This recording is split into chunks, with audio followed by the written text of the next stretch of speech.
बोजी और छोटी चाची ने मिलकर अहाना और दरगाह देवी की इज्जत को खराब करने के लिए बहुत बड़ा मंसूबा बना लिया था और मोहल्ले के तमाम लोगों को खाने पर बुला लिया था।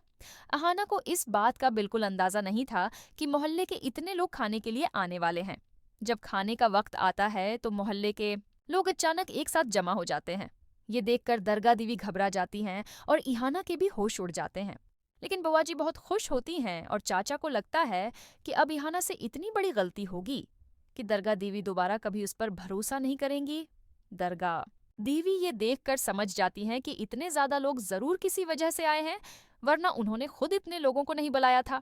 इसके बाद दरगाह देवी गुस्से से लाल हो जाती हैं, लेकिन अहाना जानती है कि अगर इन लोगों को खाना न मिला तो घर में बड़ा हंगामा हो जाएगा और दरगाह देवी की इज्जत को भी नुकसान पहुंचेगा। इसलिए अहाना फौरन अपनी भाभीियों को साथ लेकर घर से बाहर चली जाती है और वहां बड़ी कड़ाही में खाना बनाना शुरू कर देती है। घर की तमाम बहुएं अहाना की मदद करने लगती हैं। जब अहाना कड़ाही में खाना बनाना शुरू करती है और सब बहुएं उसका साथ देती हैं, तब दरगाह देवी देखती हैं कि उनकी बहू कितनी जिम्मेदारी से काम कर रही है। वो बाहर जाकर देखती हैं कि अहाना ने खाना बनाना शुरू कर दिया है और अहाना की मेहनत से उनकी इज्जत पर कभी आंच नहीं आ सकती। ये देखकर दरगाह देवी खुश हो जाती हैं कि अहाना हर मुश्किल का डटकर मुकाबला करती है और अब सबको खाना खिलाएगी। लोग खाना खाकर अपने घरों को चले जाते हैं और दरगाह देवी की इज्जत भी बच जाती है। लेकिन बुआ जी और चाची बहुत गुस्से में हो जाती हैं कि ये लड़की इतने कम वक्त में इतने ज्यादा लोगों के लिए खाना कैसे बना सकती है। उनका पूरा मंसूबा नाकाम हो गया।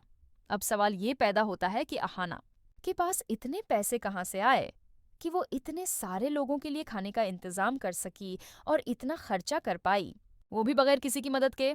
ये देखकर दरगाह देवी अहाना से पूछती हैं कि इतने सारे पैसे कहाँ से आए। अहाना थोड़ा झिझक कर बहाना बना देती है कि ये सब उसने अपने शादी के वक्त मिले हुए पैसों से किया है। दरगाह देवी ये सुनकर मान जाती हैं और अहाना की ईमानदारी देखकर खुश भी हो जाती हैं।